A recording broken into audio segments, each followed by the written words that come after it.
Hola, buenas tardes, sean bienvenidos alumnos de nuestro diplomado de especialidad en cuidados intensivos. Buenas tardes, maestra Margarita, ¿ya se encuentra presente?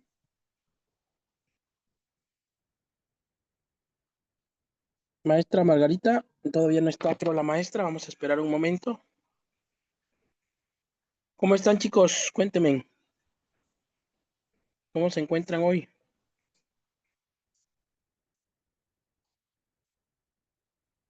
¿Sí me escuchan?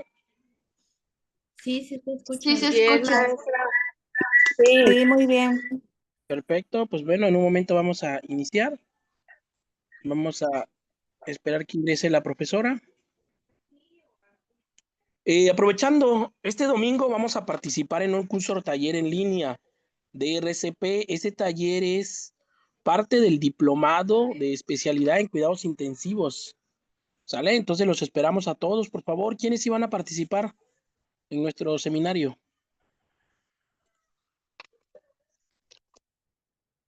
Va a ser de 11 de la mañana a 2 de la tarde aproximadamente. Aproximadamente.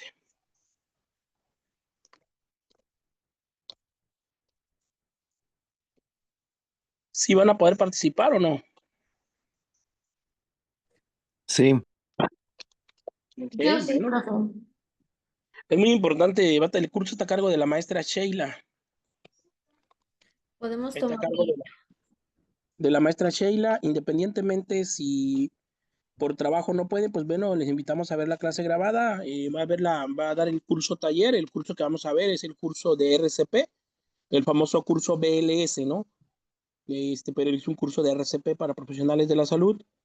Lo íbamos a hacer presencial, pero desafortunadamente no pudimos reunir el número de participantes presencial para poder impartirlo. Entonces la maestra lo va a trabajar con videos y lo va a trabajar desde línea, ¿sí?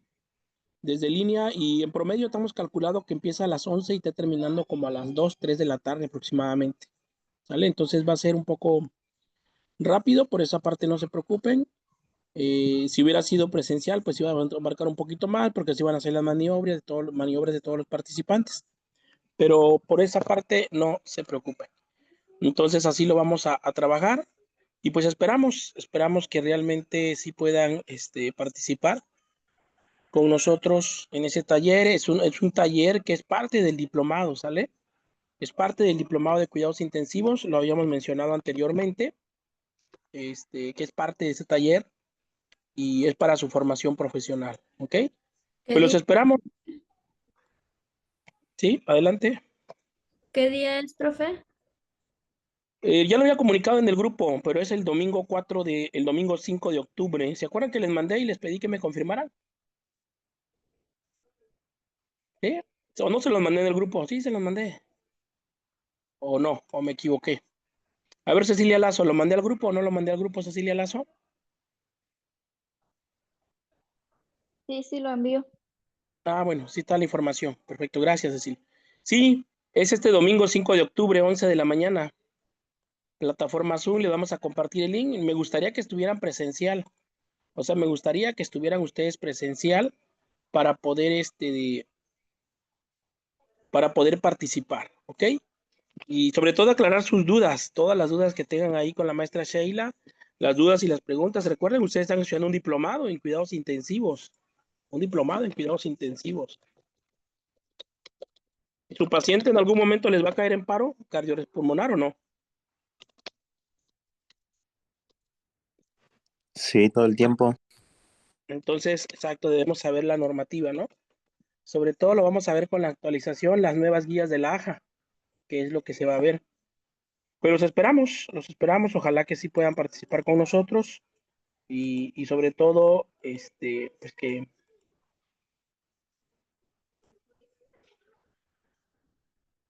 que puedan participar con nosotros, y sobre todo, pues que lo tomen en vivo, pero si no pueden por motivos de trabajo, pues bueno. Entonces, hay otro curso que ustedes también van a participar. En esta parte yo sí quiero que recalcar mucho con ustedes. Maestra Margarita, ¿me escucha? ¿Ya llegó? ¿Todavía no, maestra? Maestra Margarita. Buenas tardes, maestro. Ah, perfecto, excelente, ya llegó la maestra Margarita. Muy bien. Dame un par de minutos nada más y ya le cedo la palabra. Hay otro curso que van a participar. Nosotros en la Agencia de Enfermería de la Guadalupana nos preocupamos por ustedes para que ustedes aprendan bien, ¿sale? Para que aprendan bien, se vayan bien preparados. Recuerden que esto se trata de conocimiento, chicos. No se trata de que yo voy a, ¿cómo se llama? De que nada más quiero mi papel y ya me voy a mi casa. No, no, no se trata de eso. Sí, no se trata de obtener el documento nada más. Aquí se trata de obtener el conocimiento, por favor. El conocimiento, ¿sale? Entonces, hay otro taller que vamos a participar todos nosotros vamos a participar en este taller. Te lo voy a compartir en pantalla, ¿sí? Te lo voy a compartir en pantalla en este momento. Y pues bueno, dijera yo, no quiero decir que va a ser obligatorio, ¿no? Pero pues sí sería obligatorio, ¿no? Yo creo que muchas veces cuando hacemos algo obligatorio es cuando nos damos el tiempo para poder tomarlo. Cuando dicen que no es obligatorio, pues muchas personas no lo vemos, ¿no? La verdad estamos haciendo un gran esfuerzo nosotros para traerles estos ponentes a ustedes y sobre todo la parte de que ustedes pues puedan adquirir ese conocimiento, ¿no? Como es en el caso de la maestra Sheila, también con la maestra Margarita, todo el conocimiento que les está proporcionando la maestra Margarita.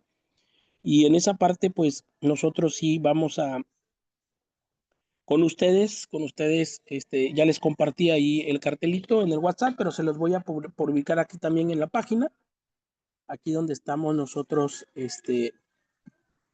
conectados para que lo vean. Vamos a participar todos en este seminario de terapia de infusión. Este seminario va a empezar, el próximo viernes, pasado mañana, por así decirlo. Va a iniciar, te lo estoy mostrando en pantalla. Es un curso obligatorio. Y repito la misma pregunta, ¿será que tu paciente va a tener catéter venoso central o no? Al paciente que vas a atender ahí en la terapia intensiva, cuéntame, ¿será que sí tenga o no? La mayor parte del tiempo sí. Ok, pues bueno, van a participar en este seminario obligatorio todos los alumnos de este diplomado. Seminario de terapia de infusión dado por una de las mejores especialistas en terapia de infusión de la República Mexicana, la maestra Lorena Berenice Vega Arriaga del Instituto Nacional de Rehabilitación Luis Guillermo Ibarra Ibarra de la Ciudad de México. ¿Alguien conoce a la maestra Lorena del grupo? ¿No? Vamos a ver eso.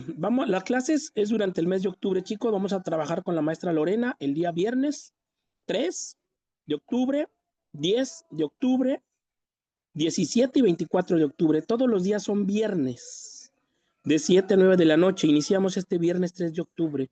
Los esperamos, por favor. Es un curso que no te puedes perder porque si tú tienes dudas cómo se pariniza un catéter, si yo tengo mi catéter venoso central y se tapó, ¿cómo lo destapo? ¿Con pura solución salina o cómo le tengo que hacer? ¿A qué porcentaje de parinización? Eso vas a aprender con la maestra Lorena Vega, ¿sale?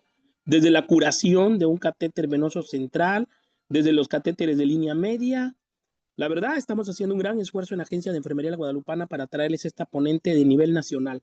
Entonces los esperamos el viernes 3 de octubre. Habrá pase de lista. Yo me voy a encargar de pasar lista a los alumnos del diplomado. ¿Sale? Y pues bueno, vamos a participar todos. Y si alguien al finalizar el seminario quiere obtener su constancia para los alumnos del diplomado, tiene un costo únicamente de 250 pesos. Curso obligatorio, seminario de terapia de infusión, curso obligatorio también el de RCP. Pues bueno, maestra Lorena, ahora sí la voy a hacer hospedadora, por favor. ¿Dudas, preguntas, chicos? ¿Alguna pregunta, algo que quieran agregar? Maestro, a ver, ¿qué precio dijo que tenía el seminario de RCP? Si quieren la constancia, 250 pesos, pura constancia. Ah, ok, muy bien. Usted toma el curso gratuito, pero ya si desean el documento, es el que tiene costo 250, tanto el de terapia de infusión como el de RCP. Sí, ¿Sale? gracias. Muy bien, pues bueno, iniciamos maestra, ya le hice hospedadora, muy buenas tardes y bienvenidos chicos, iniciamos la sesión de esta tarde.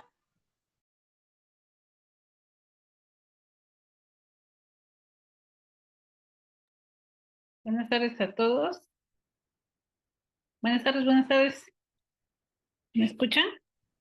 Buenas tardes, sí. Sí, Sí, maestra. buenas tardes. Ok, gracias.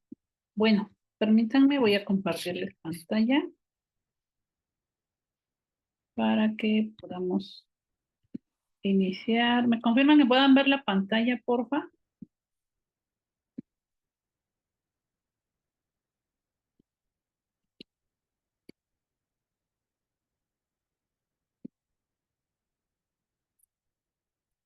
allí. Pueden dar una reacción, un comentario. Ok, gracias. Bueno, entonces vamos a iniciar el módulo 2 de nuestro temario y inicia expresando los cuidados generales. Pero pues entendemos que en este contexto que estamos en enfermería con las actividades eh, independientes, dependientes e interdependientes, pues muchos desconocen, que no son del área de enfermería, cuáles son todos los cuidados, las intervenciones que realizamos, pues como profesionales en el área de enfermería y sobre todo en un área crítica, ¿no? Como es la UCI. Ahora tenemos este QR aquí en la pantalla. Quisiera que pudieran entrar para que vayan ahí expresando en un campo, en 3 campos de 25 caracteres, así brevemente, qué entendemos, qué aplicamos o qué suponen también otros profesionales, sobre todo el área médica, quienes son quienes nos dictan, por decirlo así de alguna manera, qué intervenciones tendríamos nosotros que realizar. Pero en este caso, en el área de la UCI, qué intervenciones más específicas son las que realizamos, o en piso, ¿no? Incluso cuáles cuidados nosotros deberíamos de proporcionar. Y ahora, si estamos hablando de un área crítica como es la UCI, ¿qué, qué cuidados son más específicos? Entonces, espero que vayan ingresando aquí a la página para que puedan escribir sus comentarios. Son 3 casillas, muy brevemente, 25 palabras, 25, perdón, caracteres cada uno, para que lo puedan ingresar, por favor.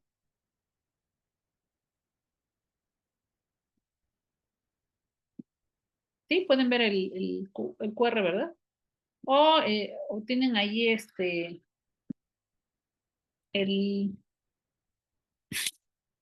aquí el código, ingresan a menti.com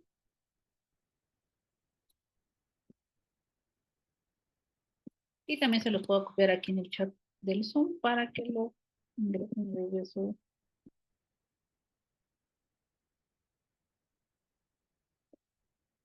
desde su celular o su computadora. Ok, todos estamos entendiendo la Maestra actividad. Margarita, perdón que le interrumpa, no se ve completa su pantalla, maestra. A ver, allí. Ahí está, sí. Ah, no, no es PowerPoint, ¿verdad? No es PowerPoint. No, Ah, iniciamos. por eso. Ah, está bien, maestra, está bien, sí, sí, disculpe.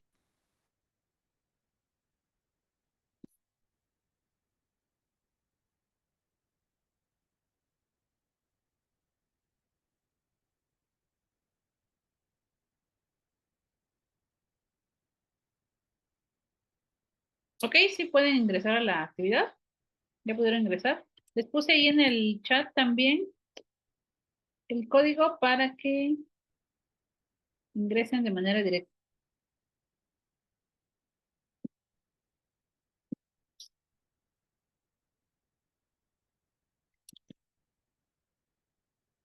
Ok, ahí ya están escribiendo.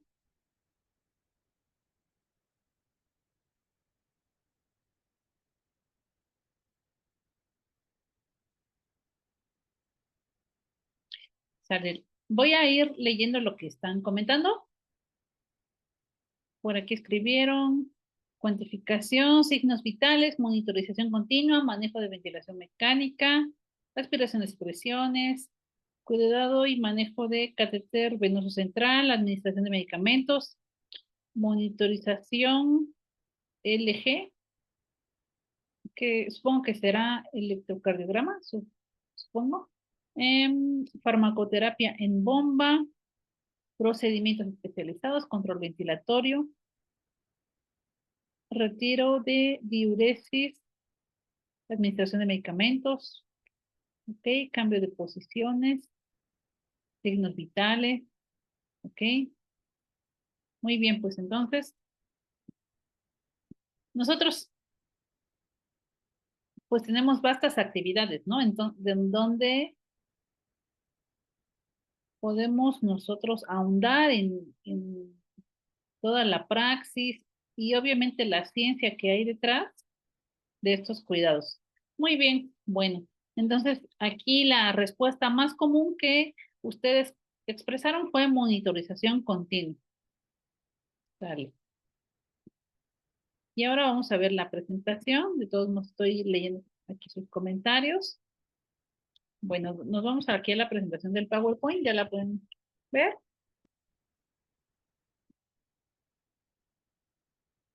¿Sí, verdad?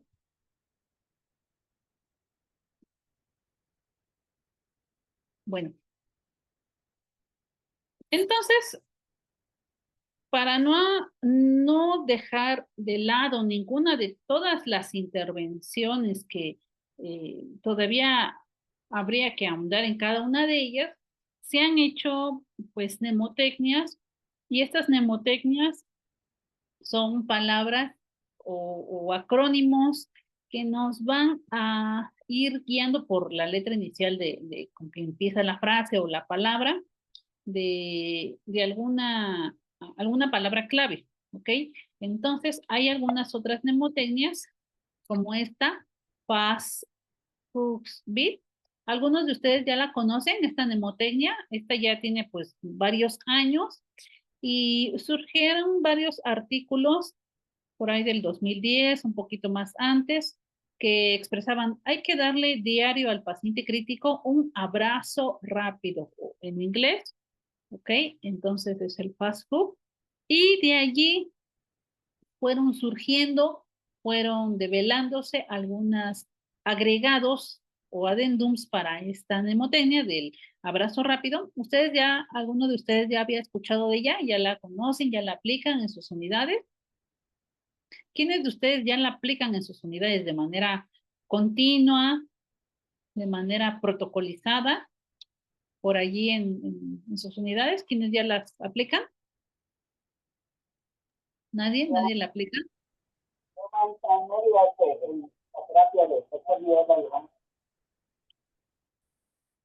Gracias, Betty Moreno. No se escucha muy bien su audio, pero sí, creo que sí alcancé a escuchar un poquito. Entonces, esta es una de las que precursoras de estas mnemotecnias.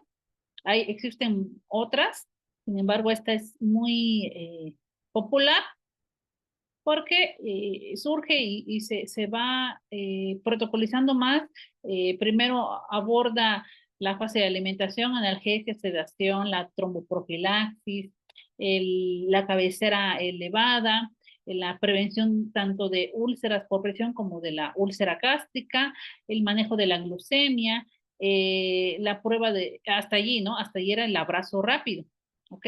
Y de allí fueron otros adendums como la prueba de ventilación espontánea, vigilar el hábito intestinal con la escala Braden, el manejo de invasivos y la desescalación de los antibióticos.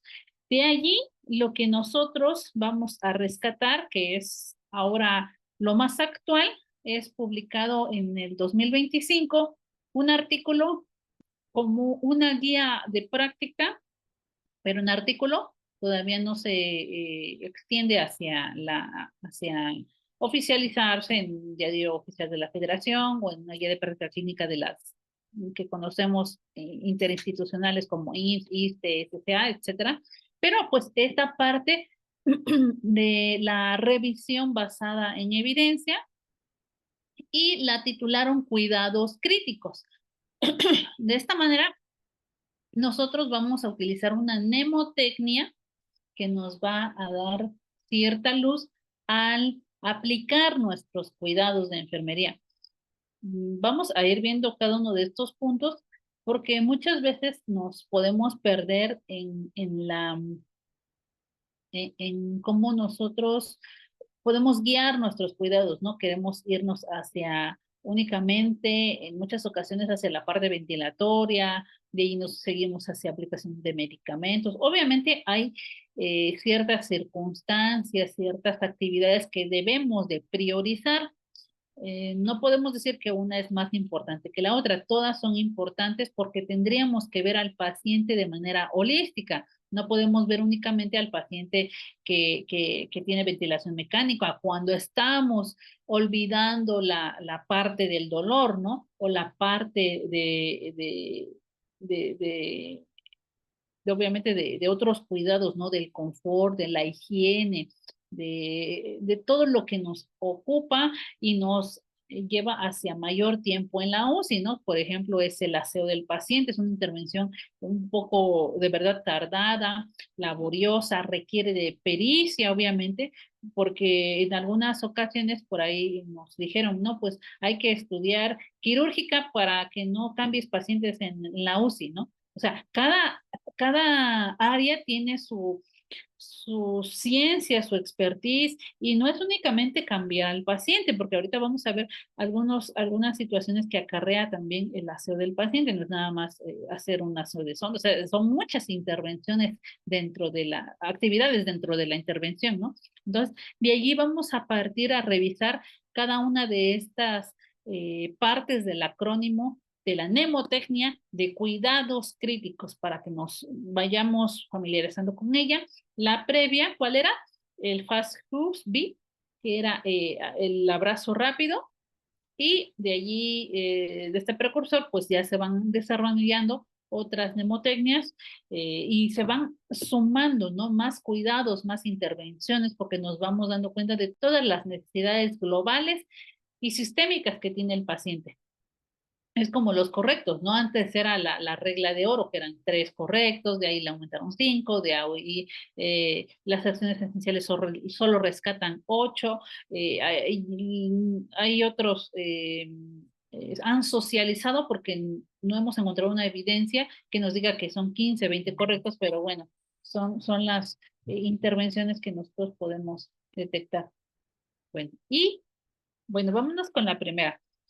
El cuidado bucal, obviamente es una persona que si necesita de un apoyo ventilatorio o asegurar la vía aérea, ya sea por tubo endotraqueal o por traqueostomía, necesita la suplencia de la higiene a través de la enfermera, ¿no? Entonces que nosotros realicemos esta intervención porque pues ya conocemos todo lo que arrastra, todos los costos, incluso llega a estos pacientes pues a desarrollar esta entidad de la neumonía asociada a la ventilación mecánica, y el cuidado bucal es primordial para la prevención de estas neumonías asociadas a la ventilación mecánica.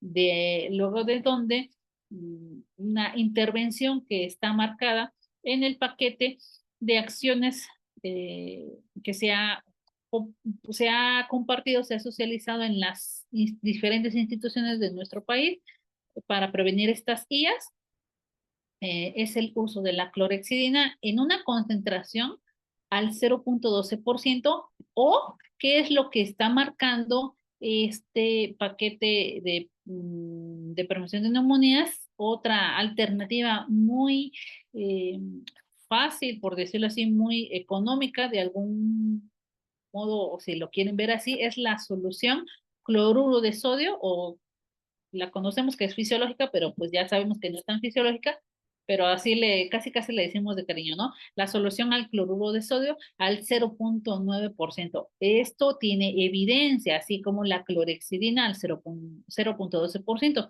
Pero pues hay otras alternativas que se pueden comentar, pero lo recomendado y evidenciado es la clorhexidina y la solución o la solución fisiológica, ¿sale? Otras alternativas, como les comentábamos, es el cepillado mecánico con pasta dental en poca cantidad. Eso es importante, hacer la humectación oral, el cepillado gentil con cerdas suaves, porque pues reconozcamos que la persona generalmente está inflamada de todo el trayecto oral, también pues la poca movilidad que tiene, la tracción del tubo y todos los dispositivos, ¿no?, agregados que pudiera tener. Esta pudiera ser una intervención un poco difícil para quien no tiene la práctica, la experiencia, la habilidad, pero también puede ser incómodo para el paciente, ¿no? Porque pues no puede eh, comunicarnos que quiera escupir, que todavía siente restos de la pasta, que la pasta en algunas ocasiones, pues a algunas personas nos sabe más o menos, más fresca y llega a tener cierta sensación de frescor que a algunas personas les llega como a generar cierto picor, ¿no? O cierta sensación desagradable. Por eso es que todavía se puede tener como una alternativa hacia lo que ya está recomendado, que es la clorhexidina y el uso de cloruro de sodio. ¿Ok? Entonces, otra de las intervenciones que estamos revisando en cuidados críticos, nos vamos con úlceras por presión. ¿Ok? Entonces, tenemos un indicador pues nacional, que es la prevención de úlceras por presión a la persona hospitalizada, al paciente hospitalizado. Tenemos manuales eh, publicados, tenemos guías de práctica clínica y hay mucha evidencia de las úlceras por presión. Y esto es una situación constante que tenemos que recordar con nuestros colegas, con nuestros compañeros, porque es una actividad independiente al profesional de enfermería. Lo dicta las acciones esenciales, lo dicta la norma 022, ¿ok? Perdón, la norma 019, lo dicta pues la Ley General de Salud, que nos está dando pauta para hacer ciertas intervenciones que con nuestro conocimiento podemos realizar de manera autónoma. Entonces, no necesitamos que nos prescriban pues diariamente, y que si no lo prescriben en la hoja de indicaciones o pautas médicas, como lo llaman en su unidad, no necesitamos que nos lo escriban diario, ¿no? Entonces, es una actividad que nosotros debemos prevenir porque es un indicador de enfermería, porque conocemos toda eh, pues las secuelas que pueden surgir acarreado de las úlceras por presión o lesiones por presión o lesiones dérmicas asociadas a la presión, etcétera, ¿no? Nuevos nombres que le han surgido. Desde la educación que le tenemos que dar a la persona que se puede mover, pero pues al paciente que está con sedación no lo podemos educar, podemos hacer nuestras intervenciones expresándole para qué lo vamos a hacer los cambios posturales, que sigue siendo el cambio postural el gold estándar, el estándar de oro para prevenir las úlceras. Muchas veces tienen los pacientes estos colchones de cascarón de huevo o de aire o de agua o el colchón de presiones alternas y otras alternativas, ¿no? Como estos colchones que tienen los pacientes quemados. Sin embargo, pues la movilización en pacientes que no tienen otras lesiones es importante, es realizarlo de manera continua. Y pues para eso existen estos relojes para cambio postural, podemos posicionarlo en decúbito lateral, incluso en posición prona, que eh, por decirlo así, surgió más la publicación de evidencia y de recomendaciones con la posición prono cuando estuvimos en la pandemia, ¿no? Entonces, en estos pacientes con SDRA que necesitaban perfundir más zonas, las zonas de West, las zonas del pulmón, entonces necesitaban incrementar la saturación de oxígeno y para esto era necesario pronarlas por más tiempo, ¿no? Entonces, la posición de prono acarrea esta puede ser una complicación, puede ser un evento adverso, que ya sabemos que las lesiones por presión son, y las caídas son un evento adverso. Entonces, pues para esto necesitamos, y para otras posiciones, obviamente, necesitamos de uso de dispositivos. Nos marca el indicador qué dispositivos podemos utilizar y nos marcan también las guías, los manuales, pues las almohadillas microesferas, ¿sí las conocen? Antes utilizaban estos colchones de semillas o de alpiste, pero las que tienen más evidencia y fortalecen a prevenir las úlceras por presión, las lesiones por presión, son las almohadillas de microesfera. Obviamente hay otros materiales que podemos utilizar. No recuerdo el nombre de este apósito. ¿Cómo se llama? Si alguien por ahí me recuerda cómo se llama este apósito de hidrogel, ¿no? Estos apósitos de hidrogel son excelentes para prevenir las lesiones. De allí tenemos que hacer otras intervenciones, pues, más fáciles, sencillas, como vigilancia de la piel, ¿no? La vigilancia de la piel es primordial, que revisemos al paciente de pies a cabeza, porque no solo las úlceras por presión se dan en sacro, sino podemos partir desde, hay lesiones por presión que podemos detectar a muy simple vista en los dedos, ¿no? ¿Y por qué podemos decir en los dedos? ¿Qué es lo que les causa en los dedos de las manos las úlceras? Ustedes que han visto pacientes con mucho edema, si han visto pacientes que han estado inmóviles con mucho tiempo, ¿qué es lo que les causa incluso en los dedos? Porque si recordamos, pues las falanges, las falanginas, las falangetas son de alguna manera prominencias óseas, ¿no? Entonces, ¿qué es lo que les causa a los pacientes? Si alguien me puede contestar, úlceras por presión en los dedos de las manos. A ver, por ahí. Lo que es la resequedad de la piel, ¿Ok? ¿Sí? ¿Qué más?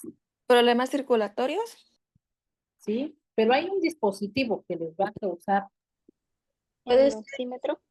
el oxímetro, ¿sí? Entonces, es frecuente ver a los pacientes, tristemente, con lesiones por presión en los dedos, ¿no? Obviamente es una lesión, pues, podemos decirlo así, pequeña, a comparación de una lesión que tarda en curar, en sanar, porque necesita, pues, a lo mejor terapia avanzada, como la que es del sacro, ¿no? Pero pues repito, todas las lesiones son importantes prevenirlas, ¿no? Adelante Claudia, Cristian. Hola Cristian, maestra, yo por ejemplo tuve una muy mala experiencia con un familiar que estuvo internada en un hospital, bueno, estuvo internado en un hospital de segundo nivel. Ahí lo que nos dijeron es de que por la gravedad no se podía movilizar. ¿Y qué es lo que nos encontramos como familiares? Es que tenía una úlcera enorme en la zona sacro, a pesar de que nosotros le habíamos llevado los parches hidrocoloides y todo esto, y estaba todo empapado en orina. Entonces, ahí pues sí lo reporté con la jefa de enfermeras, pero pues ya estaba el daño pues hecho, ¿no? Entonces ahí mi pregunta es, cuando hay contraindicación por parte del médico de la movilización del paciente, ¿qué podemos hacer? Gracias. para esto tendremos que revisar el estado hemodinámico del paciente. Hay pacientes que sí están muy lábiles a los cambios de posición, pacientes de lesiones de cervicales, de columna, pacientes que tienen un choque eh, pues neurogénico, hay pacientes igual cardíacos que nada más les mueves el pie, el brazo y ya están teniendo alteraciones hemodinámicas. Es cierto que hay pacientes que están muy lábiles, pero estos pacientes generalmente son los que están en la UCI y son pacientes que necesitan esa vigilancia continua. Creo que en piso tal vez pudieran haber pacientes que estén muy lábiles a estos cambios sobre todo de presión arterial, de tener datos de bajo gasto, y esto en cierto momento también dificulta nuestra práctica. Hay incluso pacientes que se niegan a que los movilices. Por ejemplo, hay pacientes de columna que no tienen tantos cambios hemodinámicos, están relativamente estables, pero los movilizas y están incómodos, ¿no? Se sienten incómodos y son reacios, renuentes a querer movilizarse. Entonces aquí parte de nuestras intervenciones y de otros dispositivos que podemos utilizar, ¿no? Uno de ellos pues no está evidenciado que sea el estándar de oro es el colchón de presiones alternas. El estándar de oro es la movilización, ¿no? El cambio postural cada 2 horas. Pero estos colchones de presiones alternas ayudan en cierto modo, ¿no? Aunado a toda desde la valoración que hacemos de la piel, la hidratación de la piel, porque recordemos que hay factores intrínsecos y factores extrínsecos. De los factores intrínsecos son los factores del paciente, del propio paciente que puede tener la edad, la piel que está delgada en los extremos de la edad, ¿no? Los niños eh, pequeñitos y los adultos mayores son quienes tienen pues más fragilidad en la piel, son más susceptibles a tener estas lesiones. ¿Qué otros factores? Pues la movilidad, cómo ellos pueden, pues incluso las sensaciones que ellos sienten. Hay pacientes que pues están postrados, ellos no nos pueden, y con alguna alteración o están sedados y no nos pueden decir si tienen dolor o no nos pueden decir si sienten o no. Y hay pacientes que de buenas a primeras nada más no aceptan el cómodo, ¿no? Estos pacientes que están en piso. Pero hay pacientes pues que prácticamente no apoyan en alguna situación para movilizarlos y es importante incluirlo en nuestra valoración. Obviamente ya hicimos valoración de la piel, ya hicimos valoración de estos factores intrínsecos, ahora de los factores extrínsecos que son a los que a nosotros nos acuñan, ¿no? Si nosotros le apoyamos con algún hidratante de la piel, mantuvimos al paciente seco, no es, pues en muchas instituciones es prácticamente imposible, por decirlo así, que te reciban a un paciente en el enlace de turno, pues miccionado y evacuado, ¿no? Y así casi como dicen batido, ¿no? Porque es parte de tus intervenciones y acarrea otros cuidados, ¿no? La higiene, mantener al paciente limpio, cómodo, aunque el paciente esté sedado, pues de alguna manera debemos mantenerlo cómodo.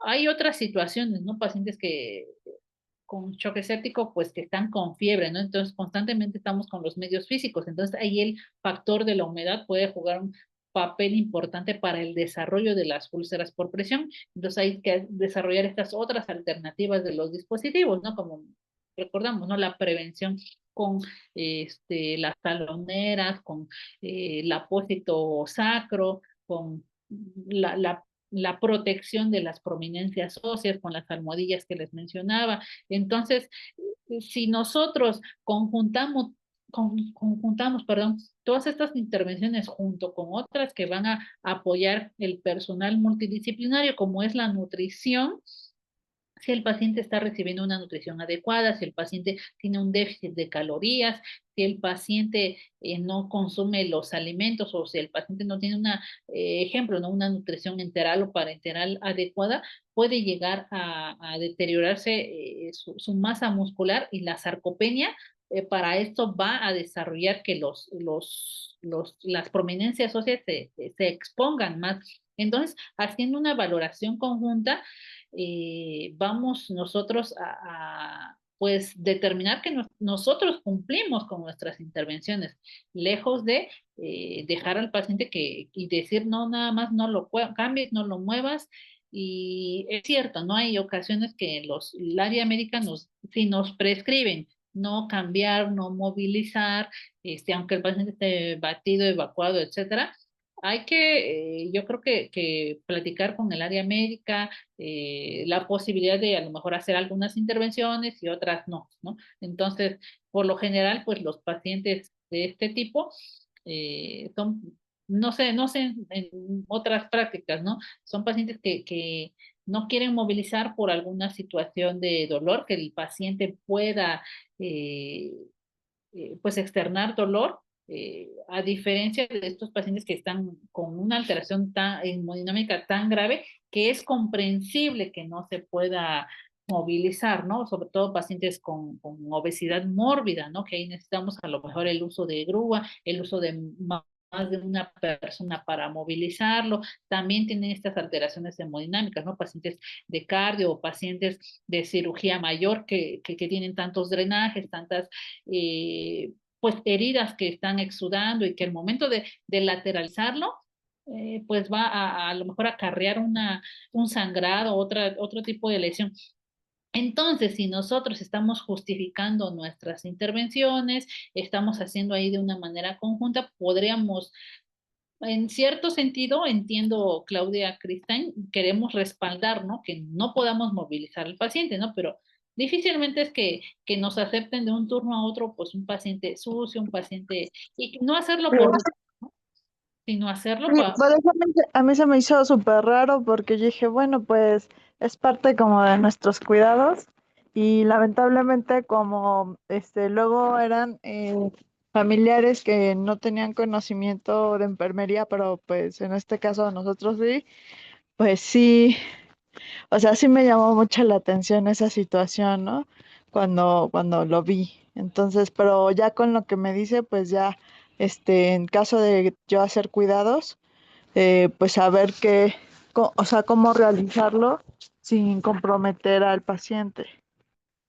Sí, y creo que sí existen en algunas prescripciones no movilizar, no lateralizar, casi casi no toques al paciente, no lo muevas, ¿no? Existe, pero debe de estar documentado, es decir, debe estar en las indicaciones médicas. Si no existe, o a lo mejor es una situación sentida del familiar. ¿A qué me refiero? Que el paciente y hay pacientes que así son, ¿no? Que no quieren que ni el aire les toque, ¿no? No quieren que ni el roce de la sábana les toque, ¿no? No les molesta, les desagrada por alguna situación, pues, de neuropatía, una situación de quemaduras, etcétera, ¿no? Entonces, hay situaciones que así pueden ocurrir y se comprometen, pero de allí tenemos que nosotros echar mano de nuestro juicio clínico, porque cada persona es diferente, cada paciente es distinto, cada enfermedad es distinta.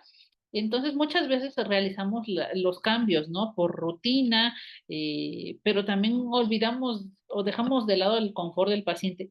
De ahí tenemos que, cuando es por la situación de los familiares, creo que necesitamos echar mano de la educación hacia los pacientes. Entonces, en este sentido, úlceras por presión es un tema bien extenso, bien bonito, si lo quieren ustedes estudiar, porque viene desde la perfusión de la piel, ¿no? La perfusión del tejido. ¿Cómo es que el tejido se va deteriorando por estas fuerzas externas, por estas fuerzas de la fricción, cizallamiento, el desplazamiento del paciente y los factores externos como es la humedad, el microclima, etcétera, ¿no?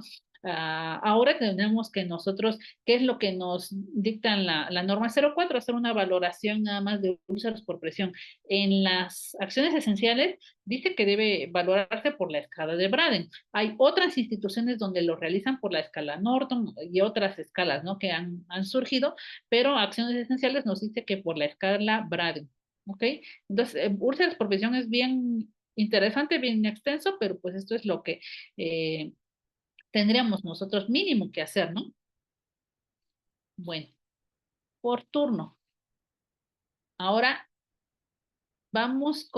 estamos en la I, ahora en la I, en la primera I, de cuidados críticos. ¿Ustedes conocen el neumotaponamiento o el COF? ¿Cuál es? Alias, alias el globito, le dicen, ¿no? Del tubo. Creo que aquí tengo un tubo de uso, permítanme.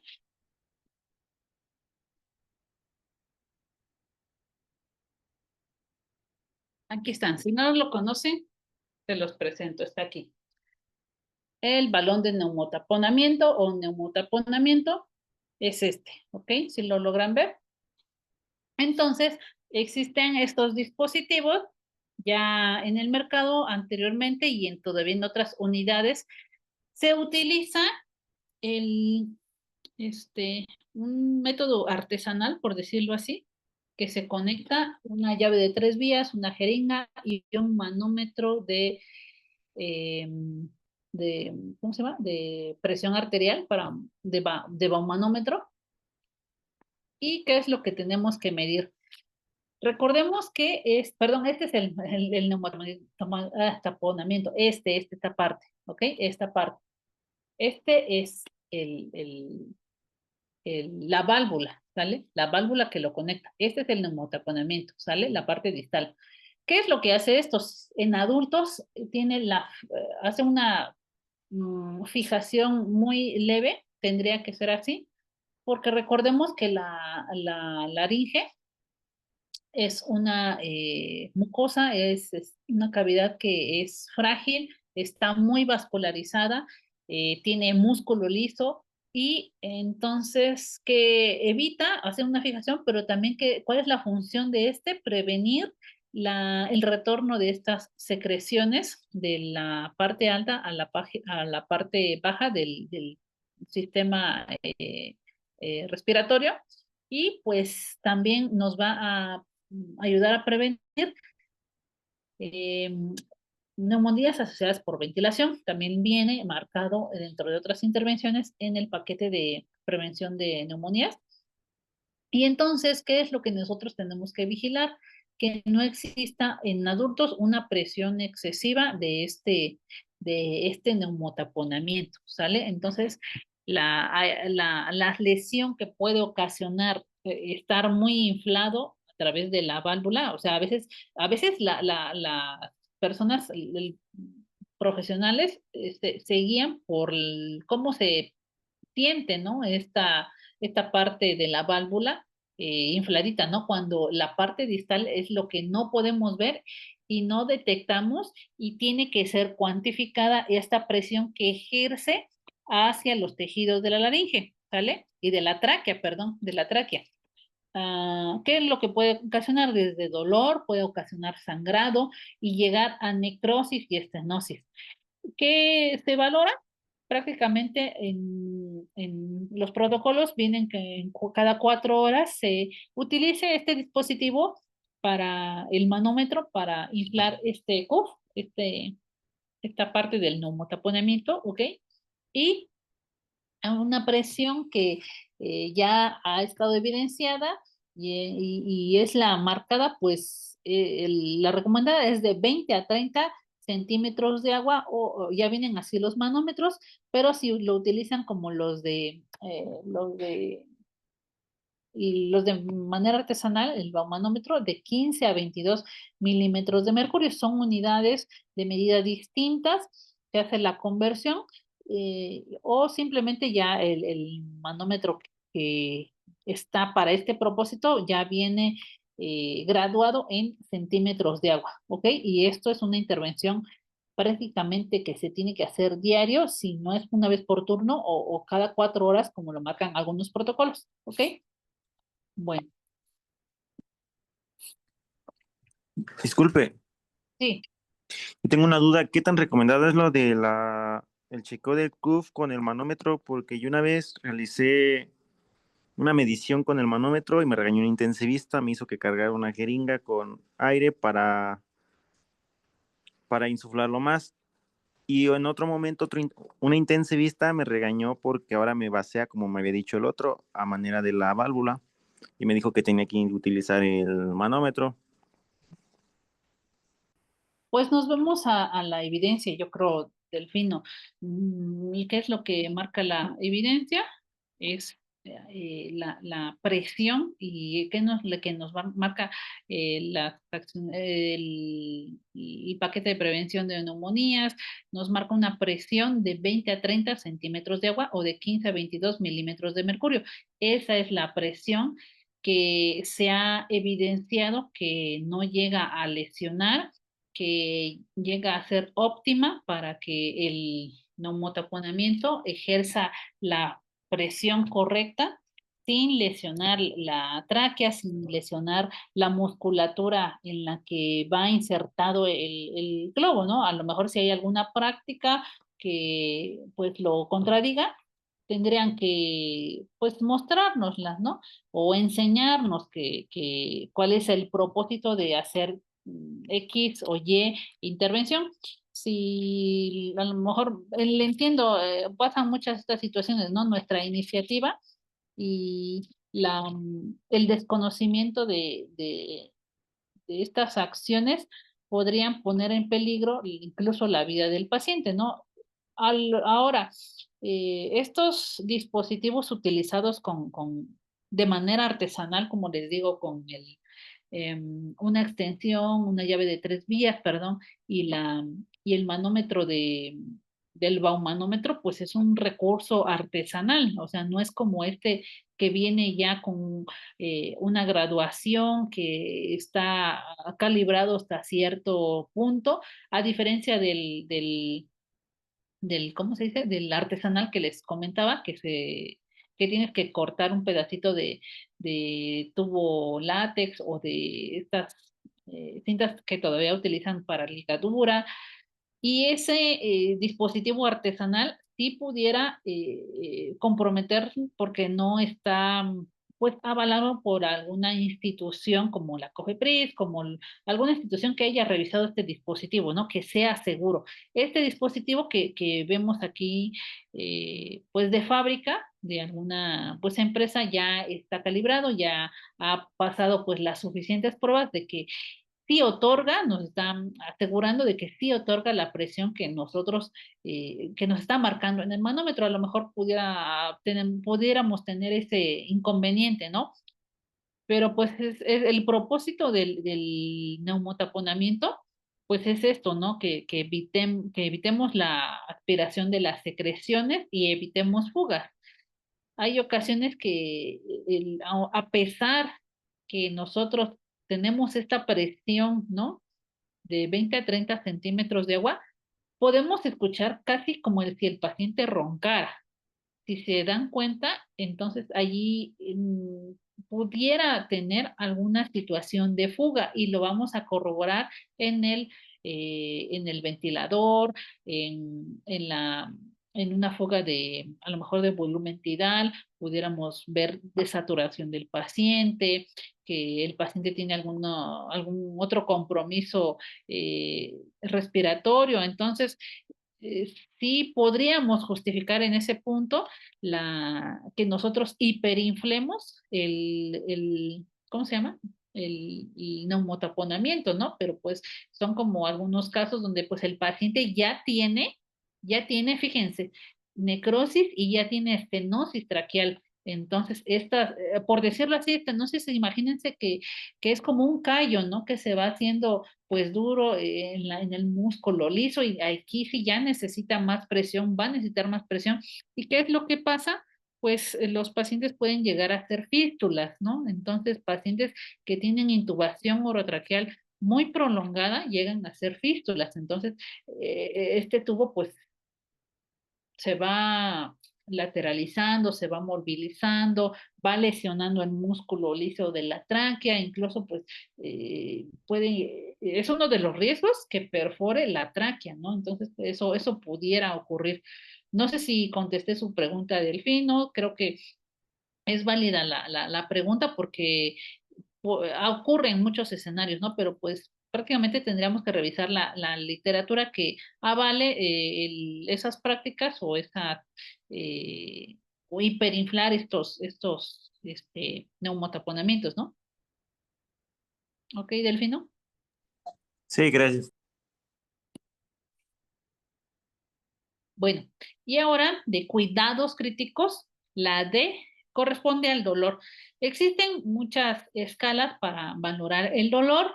La más famosa es la EVA o la ENA en pacientes que se pueden comunicar, pacientes conscientes, pero en nuestros pacientes que están sedados con analgesia profunda o un nivel de analgesia un poco más leve, existen otras escalas, ¿no? La BPS es muy popular. Yo particularmente la prefiero a diferencia del CPOT, pero lo que necesitamos saber que la validada es esta, la CPOT o CPOT. Es una escala que ya tiene evidencia para la traducción de inglés a español, a diferencia de la de la BPS que tiene una traducción del inglés al español, pero no está validada, ¿no? La que está validada es la CPOT. Ahora, esta escala pues va a valorar la expresión facial, los movimientos del cuerpo, la tensión muscular, la adaptación al ventilador.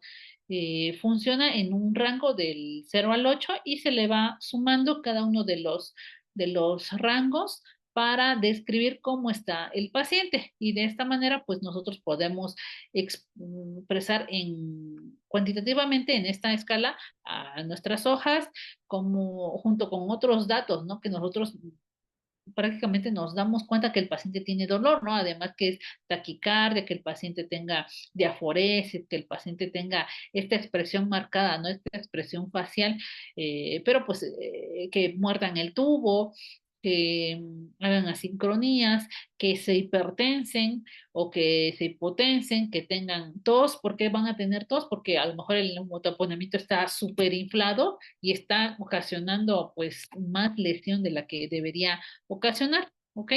Entonces esta es la escala eh, ideal marcada en la evidencia para valorar a los pacientes sedados, ¿ok? ¿Y qué es lo que nosotros pues vamos a detectar? Que el dolor en nosotros, si nada más si nos pasamos de horas, ¿no? Durmiendo, más el colchón, más que no es cómodo para los pacientes en un colchón de ese tipo, que se supone que es de un material que no se deforma, que no tiene a lo mejor pues ciertos resortes, ciertos elementos que lo lesionen, pero etcétera, ¿no? El 80% de los pacientes en la UCI puede experimentar dolor en algún momento en que estén dentro de la UCI, ¿no? Entonces, estos van a desencadenar otras consecuencias, ¿no? Como les comentaba, taquicardia, pacientes que se hipertensen, que hagan asincronías, que muerdan el tubo y pues que nos puede acarrear el dolor, pues además de que el dolor es una sensación desagradable, no es únicamente el dolor físico, sino que acarrea todo el estado anímico, ¿no? De una persona, puede tener pues trastornos del sueño, o que el paciente se prolongue su estancia, ¿no? Aquí en este sentido, pues trastornos de sueño, pacientes que a lo mejor estén pues más comunicativos o con una sedación menos profunda, ¿ok? Esta es la que les comentaba. Y tenemos esta otra, que es la BPS, ¿no? Que se utiliza en muchos institutos, muchas otras hospitales para valorar el dolor, pero la validada de español a, de inglés a español es esta, la CPOT. Y el aseo del paciente. Déjenme ver cómo vamos del tiempo. Sí. El aseo del paciente es una actividad que nos acarrea mucho tiempo, que tiene obviamente su importancia, pero también tiene sus posibles complicaciones, porque desde que se nos pueda caer el paciente, que el paciente se le desconecten los invasivos, que hay muchas situaciones que acarrea el bañar a un paciente o hacer el aseo, ¿no? Obviamente tenemos unas necesidades fisiológicas que ya están siendo cumplidas con la ventilación, con la monitorización, con los medicamentos, los inotrópicos, vasopresores, etcétera, ¿no? Pero esta parte de la necesidad de higiene es importante suplirla, ¿no? Siempre y cuando obviamente tengamos el recurso humano, tengamos los elementos, los recursos físicos para poder realizar el aseo del paciente, porque muchas veces no me dejarán mentir que tenemos que improvisar y utilizamos pues el poco jabón que no es el adecuado, a lo mejor algunos otros elementos que pudieran ser menos favorecedores para el paciente, ¿sale? Entonces, eh, la vigilancia de la piel, una piel limpia, nos va a reducir pues infecciones asociadas a la atención de la salud, úlceras, y con esto pues obviamente va a acarrear que el paciente pueda disminuir su riesgo de muerte o de morbilidad o mortalidad. Bueno, Entonces, estas complicaciones que se pueden presentar a menudo, pues fíjense, desde el paciente desature, por a lo mejor si lo movilizamos, la lateralización puede llegar a hipoperfundir a lo mejor algún campo pulmonar, etcétera, ¿no? La alteración de la frecuencia cardíaca, los pacientes sí o sí de la UCI deben estar monitorizados. A lo mejor si su estado lo ha permitido, se los desmonitorizan en algunas instituciones, pero actualmente los monitores de signos vitales han permitido que tengan cierta interacción con la humedad, ¿no? Los electrodos, ¿no? Entonces, en esta parte hay profesionales que tienen como cierto temor a tener conectado con el monitor de signos vitales con el paciente, ¿no? Entonces, para esto tendríamos que referirnos pues a las fichas técnicas para pues desasirnos de esos temores. ¿Qué otras complicaciones se han documentado? Pues que el paciente pueda tener alteraciones de la presión arterial, tanto que se hipotensen como se hipertensen, ¿no? Comúnmente se hipotensan, ¿no? Pero si tienen dolor, se hipertensan. Entonces aquí puede jugar sus cifras tensionales en algún momento. La hipertensión intracraneal. Estos pacientes, hay muchos pacientes de aneurisma, ¿no? Que nada más los movilizan y les bajan la cabecera y ya se pueden chocar, ¿no? Entonces, estamos aquí haciendo una intervención que pudiera ser complicada para ellos y en ese sentido aquí sí quisiera que tuviéramos mucho cuidado, ¿no? Que revisemos desde el estado general del paciente, cómo está pues la presión intracraneal, si tiene algunos elementos que posibiliten el aseo del paciente, porque no tendríamos que hacerlo por rutina, sino por una intervención que es independiente, pero que puede ser avalada o puede ser si lo documenta el área médica de esta manera, pues no la podríamos realizar, ¿no? A lo mejor el baño puede esperar otro día. ¿Cuántos pacientes en piso? Muchas veces llegan si son pacientes programados, pues llegan y se bañan en el hospital porque a lo mejor en sus casas pues no tienen agua, eh, ahí comúnmente a lo mejor se bañan un día sí, un día no, depende de los hábitos también del paciente, ¿no? Y obviamente el aseo en muchas ocasiones, en muchas instituciones, lo realizan a lo mejor un día sí, un día no, un turno matutino, al otro día lo hace el vespertino y así, ¿no? Entonces, tendríamos que vigilar básicamente las complicaciones, pero también los beneficios que puede tener el asear a un paciente, el bañar a un paciente.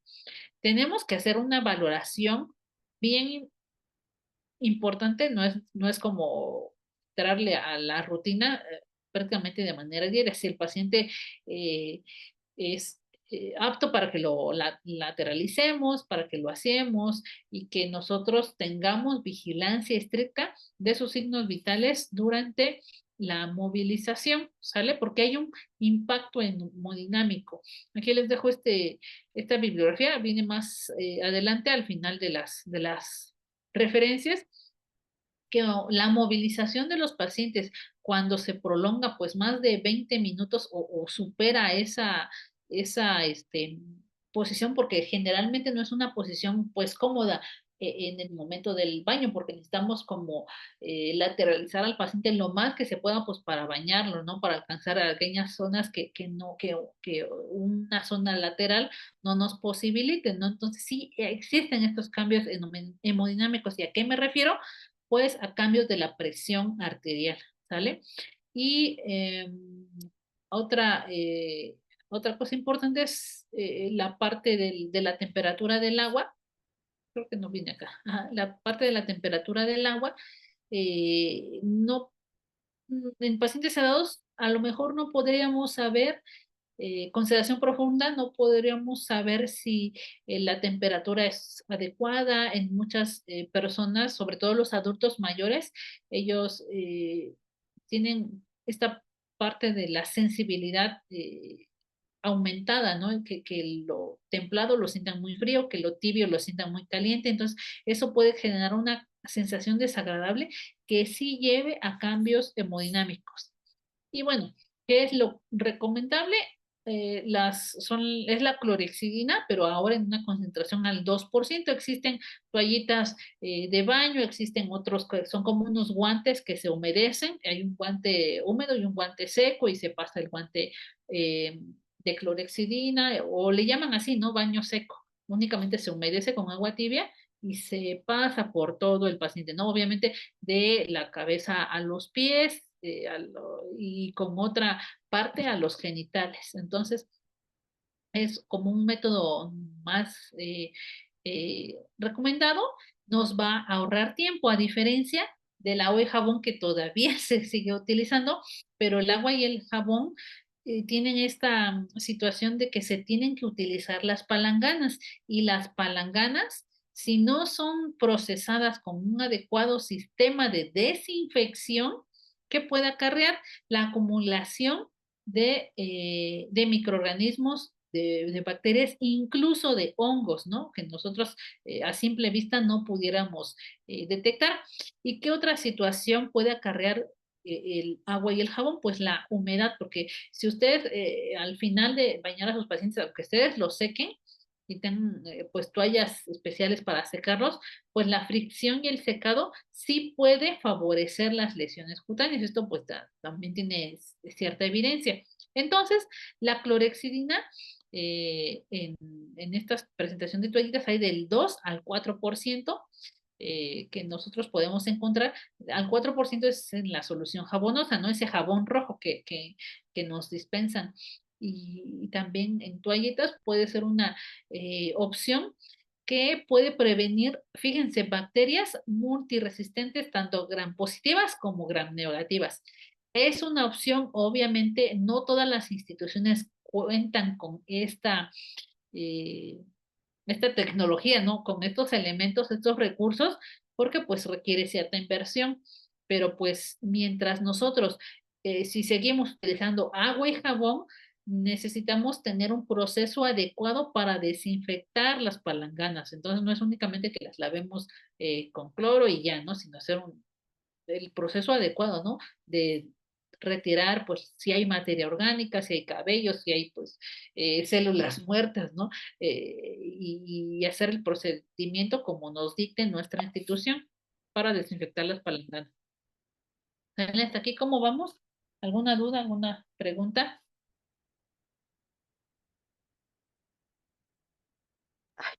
No, todo bien, maestra. Pero entonces, recomienda clorexidina, ¿verdad? Pues de la evidencia, pues marca la evidencia clorexidina, si no, pues el agua y jabón, porque institucionalmente a nivel, pues, tanto público como privado, muchas veces no tenemos este recurso, ¿no? Incluso hay instituciones donde tienen este recurso y ya tienen eh, pues, estos elementos, ¿cómo decirlo? ¿Cómo describirlo? Son como unos refris, pero no enfrían, sino calientan. Entonces tienen las toallitas calientes, ¿no? Entonces, para hacerlas agradables al momento de, de, de limpiar al paciente. Entonces, Gracias, maestra. la misma empresa que dispensa las toallitas, dispensa el calentador, es como una vitrina, pero eléctrica, que proporciona calor y ahí se guardan las toallitas, ¿no? ¿Alguno de ustedes ya las conoce? ¿Ya las utilizan? Ya, ¿verdad?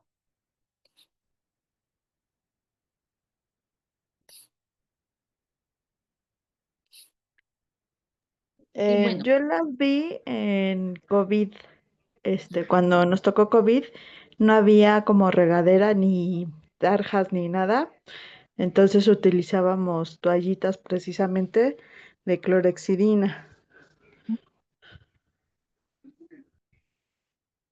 exacto, entonces el recurso era, pues, y optimizar, ¿no? La, el tiempo para los pacientes. Y bueno, La aspiración de secreciones. Aquí este es un tema igual, así que todos se pueden extender tanto como queramos, pero pues para no detenernos mucho en esta parte del diplomado, obviamente vamos a tener el punto específico para los cuidados ventilatorios, que es lo que nos marca en la mnemotecnia, ¿sale? Entonces, prevenir la obstrucción del tubo y tener la vía aérea permeable. Entonces, estos pacientes que tienen esta limpieza ineficaz, este deterioro de la perfusión, vamos a tener que hacer intervenciones antes de aspirar al paciente y después y durante el procedimiento y cómo nosotros podemos determinar si el paciente, pues, o qué eficacia y seguridad le vamos a proporcionar al paciente para la aspiración de este cáncer. Primero que nosotros evitemos que sea de manera rutinaria, tenemos que hacer una valoración, auscultar campos pulmonares, vigilar la necesidad del paciente, vigilar las curvas del ventilador, pues nosotros podemos darnos cuenta muchas veces auscultando, ¿no? En esta parte de la exploración física, eh, si el paciente pues tiene secreciones, ¿dónde es que tiene más secreciones? ¿Del lado izquierdo o derecho? A lo mejor nos va a servir apoyarnos previo a la aspiración, un drenaje postural, a apoyarnos previamente de una nebulización o micronebulización, como lo llamen, de una medicación específica y lo vamos a poder aspirar, ¿no? Porque la sonda pues no llega al pulmón derecho o izquierdo, o sea, puede ser selectiva, pero no, para la aspiración pues no es selectiva, únicamente llega hasta acá la sonda, ¿no? Entonces no tendría por qué rebasar la longitud del tubo, la sonda con la que nosotros aspiramos. Tendríamos que utilizar preferentemente cerrado, un circuito cerrado, pero en todos los procedimientos, como es un procedimiento invasivo, hacer la higiene de manos, ¿no? Antes y después. Y no exceder de más de 15 segundos la aspiración para evitar pues la lesión a la mucosa, ¿sale? Y el arrastre del oxígeno.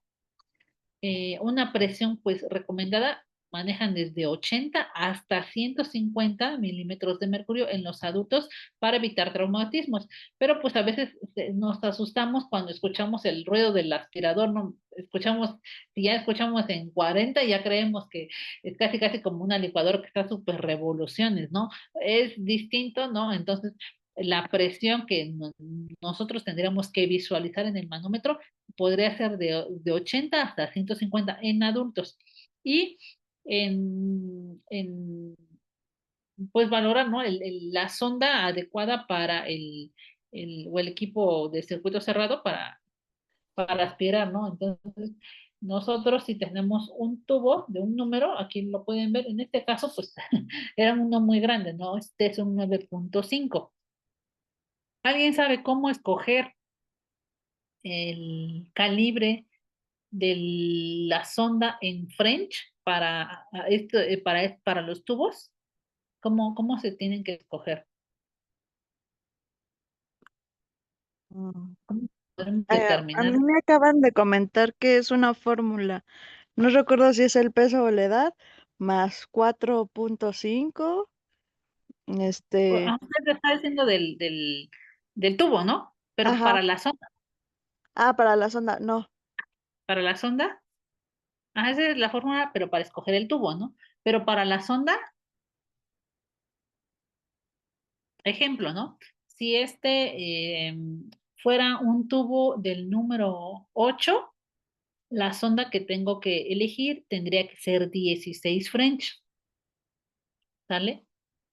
Si fuera un tubo número 14, perdón, número 7 o 7.5, puedes coger una sonda número 14, ¿sale? Es decir, el doble del calibre del tubo, del diámetro interno, ¿sale? Porque nosotros vamos a identificar aquí un diámetro interno y un diámetro externo. Lo que lo que vamos a leer es ID, que es diámetro interno, ¿sale? Entonces aquí dice, en este ejemplo, 9.5 o 9, si fuera 9 o 9.5, ¿qué calibre podríamos de sonda elegir en French? Tendríamos que elegir un número 18, ¿correcto? Entonces ese, el calibre que tendríamos, ¿sale? Entonces la sonda adecuada, porque si escogemos una sonda muy delgada, es decir, ejemplo, escogemos una número 12, no va a posibilitar que aspiremos las secreciones de manera adecuada, ¿sale? Aunque tengamos una presión de succión de 80 a 150. Mantener la esterilidad del catéter y el sistema cerrado para prevenir infecciones y registrar la técnica, ¿vale? Entonces, esas son las actividades. Hay otras intervenciones que podríamos nosotros marcarlas, como lo generalizan en el paquete de prevención de neumonía. Entonces, es igual bien extenso, pero ahorita como nada más estamos revisando los cuidados generales de la nemotecnia, lo comentamos así, ¿sale? Vamos a tener su parte creo que viene un taller en el diplomado, ¿ok? Y los ojos, ¿sale? Entonces estamos en cuidados, entonces entramos a esta parte de cuidados críticos, ¿sale? Bueno, cuidados, o sea, se refiere a ojos. Entonces, nuestros pacientes tienen comúnmente, a lo mejor si están sedados, pueden estar con los ojos cerrados, tienen este deterioro del autocuidado. Entonces, es una actividad que nosotros obligatoriamente debemos de suplir. No nos tienen que prescribir, obviamente, si existe una lesión, una quemadura, algo, pues no vamos a hacer la intervención de hacer el aseo de manera rutinaria, ¿no? Sino tenemos que valorar si el paciente, pues, se le puede realizar, tenemos que valorar si existen secreciones, si el paciente, a pesar de que esté sedado, puede movilizar los párpados, que podamos realizar este cuidado. Entonces, tenemos 3 etapas: la higiene ocular, mantener la humedad y aplicar gotas.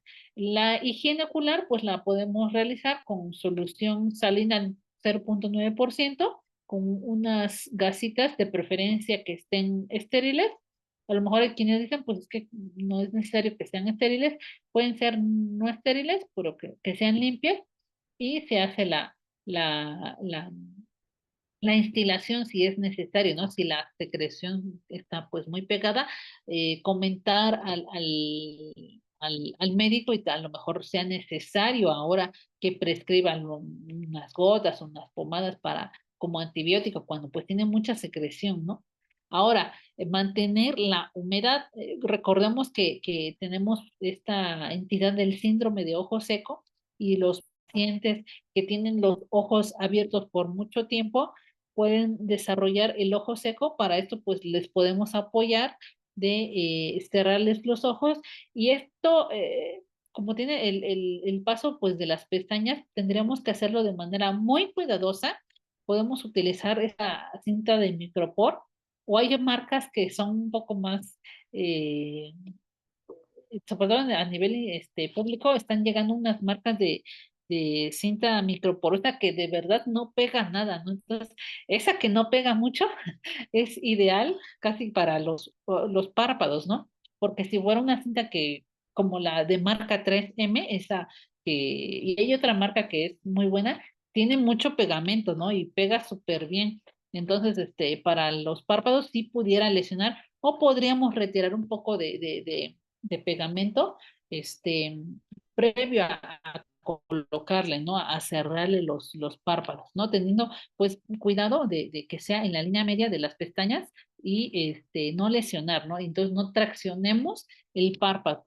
Esto para mantener la humedad del ojo, ¿ok? Y obviamente que tenemos que agregarle a esta humedad el uso de iprobenlosa, que es muy común que les prescriban iprobenlosa a los pacientes, pues con el fin de reforzar este lagrimeo y se mantenga la humedad del ojo. Y la primera palabra se completa con la S de sedación.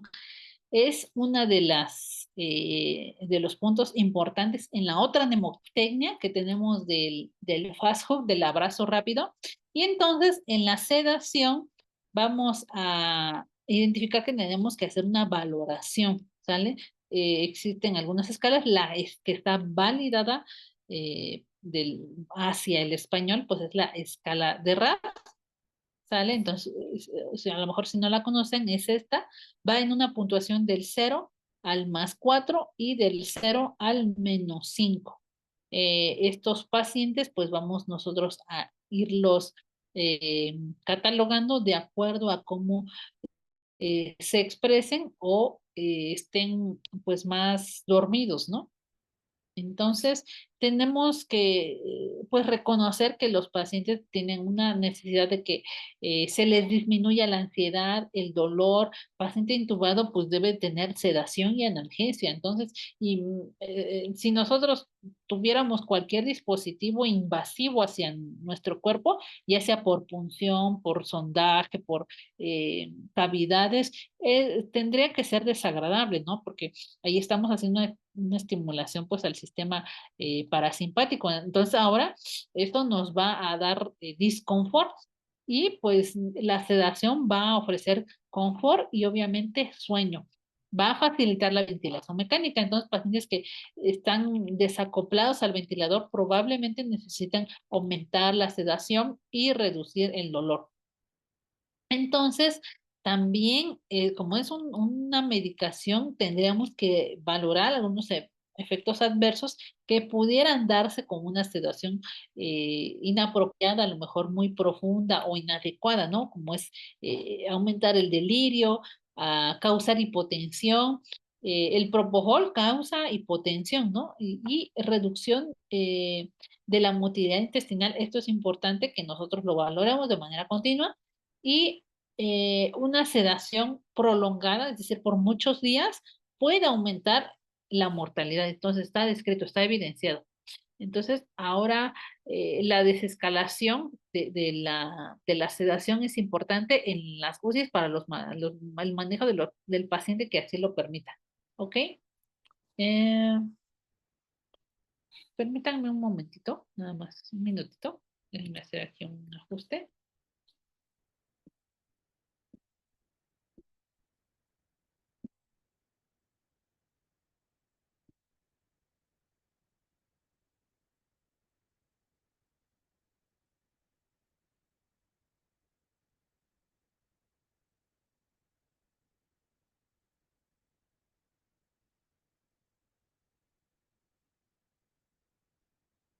Ok, bueno, ya estoy aquí. Ujú. Y entonces tendremos que pues valorar al paciente que no tenga una infrasedación o sobresedación. Obviamente hay procesos que el paciente debe cumplir, que debe ser una sedación pues valorada de manera continua, de manera diaria, ¿no? Y por turno, ya que hay pacientes que así lo requieren, ¿no? Por su estado hemodinámico, por su perfusión cerebral, necesitan pues tener un manejo a lo mejor más conservador, que tenga una sedación profunda, un coma barbitúrico, etcétera, ¿no? Bueno, y esta es la escala que les comentaba. El paciente que a un nivel 0 es un paciente alerta y calmado, pacientes que pues tienen medicación específica que posibilita, ¿no? Como la sedación consciente, entonces posibilita que estén despiertos, ¿no? Como la dexmedetomidina o el Precedex, si lo conocen, aquí está, y hay otras medicaciones. Bueno, entonces aquí está inquieto en nivel +1, +2 es agitado, +3 es muy agitado y +4 es combativo. Y aquí va describiendo cómo es que pueden categorizar en la escala de RAS a los pacientes. Y en el sentido del -1, es un paciente somnoliento con perdón, no completamente alerta y no se ha mantenido despierto por más de 10 segundos con contacto visual a la voz, ¿sale? Un -2, una sedación ligera, un -3, una sedación moderada, -4, una sedación profunda, y no despierta, ¿sale? Entonces, esas son las escalas. Y la cabecera, esta también venía en el fast food. ¿Y a qué se expresa la cabecera? Hacia eh, a una altura de 30 a 45 grados, ¿sale? Sí, obviamente si el estado clínico del paciente lo permite. ¿Y esto con qué propósito? Para evitar el reflujo gastroesofágico. ¿Qué situaciones pudieran comprometer o estar contraindicadas con una posición de cabecera de 30 a 45, para 45 grados? A lo mejor pacientes de, a lo mejor un traumatismo raquimedular, pacientes de columna, ¿vale? Pacientes con lesiones cervicales, ¿ok? Lesiones lumbares, pudieran contraindicar esta posición, ¿vale? Entonces, pacientes que se les administre nutrición enteral, es necesario que durante la nutrición, la administración de nutrición enteral, tengan esta posición con el mismo fin de disminuir el riesgo del reflujo gastroesofágico, ¿vale? Entonces, terminamos cuidados y ya nos vamos críticos, ¿no? Entonces estamos en la otra C, vamos con la R, retiro de catéteres, ¿vale? Aquí vemos una excelente técnica, ¿no? Con estos campos de poliuretano que posibilitan la visualización hacia el área puncional. Y así como se insertan los catéteres, así se tendrían que retirar, ¿no? Entonces, con técnica estéril, ¿sale? Con los antisépticos. Esta es la inserción porque aquí está la guía, ¿no? Pero así obviamente tendría que ser de igual manera el retiro, ¿sale? Proporcionar la antisepsia y hacer el retiro del catéter. Y cultivo, ¿no? Si es preciso, ¿sale? Porque recordemos que todos estos métodos invasivos, pues son una puerta de entrada desde el órgano más grande que tenemos, que es la piel, que está súper colonizada. Y ahora imaginémonos si algún personal, ya sea de la salud o familiares, no se lavaron las manos y por curiosidad, así con sus manos pues llenas de microbios, tocan los invasivos, ¿no? Entonces, o vinieron de un paciente a otro, ¿sale? Entonces, eso no pasa en nuestro país, vienen de un paciente a otro y tocan invasivos, ¿no? Y hay muchas otras cosas que no quisiera causarles pesadillas, contándoles qué es lo que pudiera ocurrir, ¿no? O de lo que nos podemos imaginar que hacen, que llegan a tocar invasivos, ¿no? Pero es una evidencia que los invasivos, pues sí llegan pues tener la incidencia de, o el efecto, el evento adverso de llegar a infecciones de torrente sanguíneo, a septicemias, a bacteriemias, y con esto pues es una situación grave en el sentido de que va a acarrear pues más enfermedades, va a acarrearle una infección agregada, a lo mejor en un paciente de traumatismo craneoencefálico, con manejo conservador, o un paciente, no sé, de qué se pueden imaginar, de traumatismo ajá, por ejemplo, ¿no? De traumatismo craneoencefálico y terminó siendo una bacteriemia, ¿no? Entonces, por este riesgo de los catéteres que se va incrementando conforme tengamos más invasivos. Entonces, desde una línea arterial, un catéter venoso central, incluso un periférico, ¿no?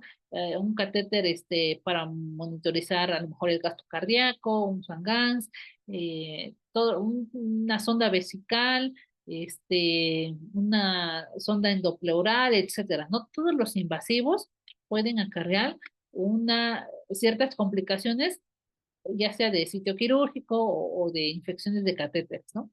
Por eso es que debemos de darle la importancia cada dispositivo, desde el tubo, pues una neumonía, ¿no? Una sonda o catéter urinario, pues una infección de vías urinarias, ¿no? Un catéter venoso central, una infección del torrente sanguíneo, ¿no? Una bacteriemia.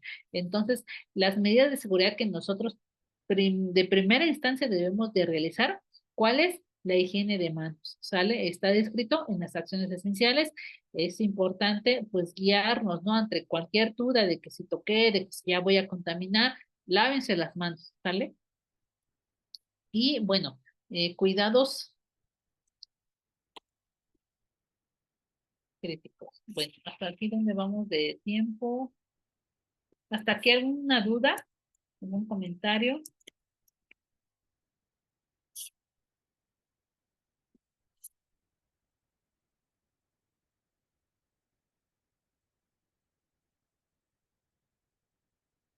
Vamos aquí, ¿vale?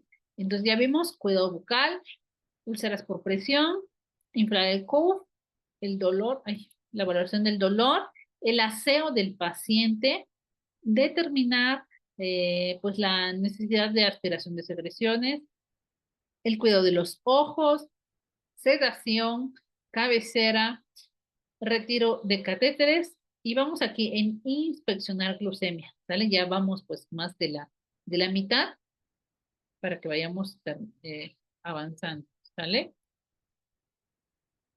¿Alguna pregunta, algún comentario, algo que quieran traer a colación aquí al tema? Bueno, entonces vamos a... Perdón, maestra, no, como entré un poquito tarde nada más para ver si al final podría poner la primer diapositiva. La primera diapositiva. ¿Está? Sí, y la del higiene bucal, maestra. Gracias.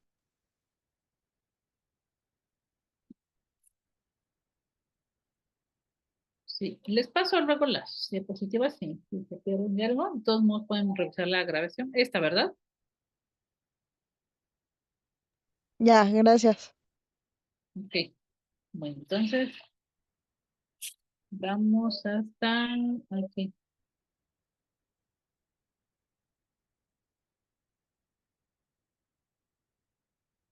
Perdón, escuchará a mi niñito.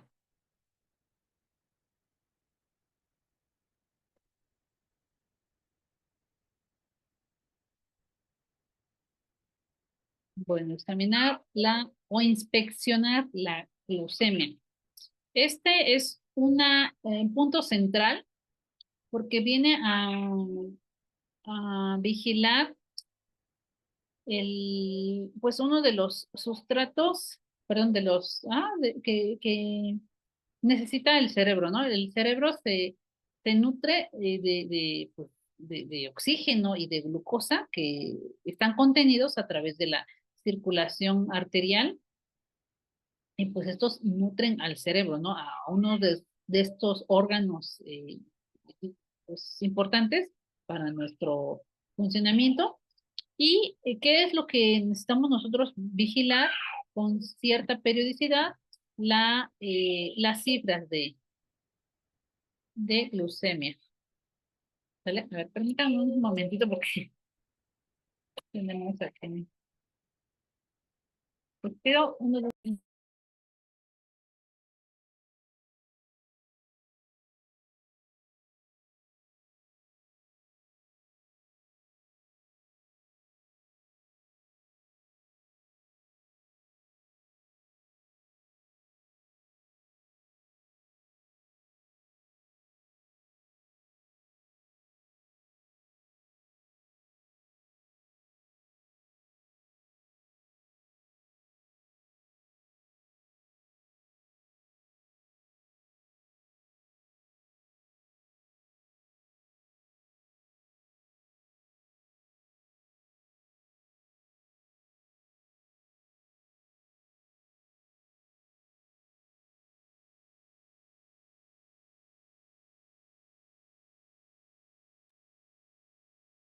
por ahí me escuchan, ¿no? Entonces la glucemia es importante que nosotros la vigilemos y aquí vamos a tener cierta controversia cuando veamos las cifras meta que pues nos proponen algunos artículos, ¿no? Dentro de estas cifras podemos determinar un valor de 140 hasta 180, que son como las metas o margen seguro, que podría ocasionar un control pues muy estricto de la glicemia, ¿no? Que nosotros busquemos cifras menores a estas, ¿no? O recordemos que los pacientes, pues,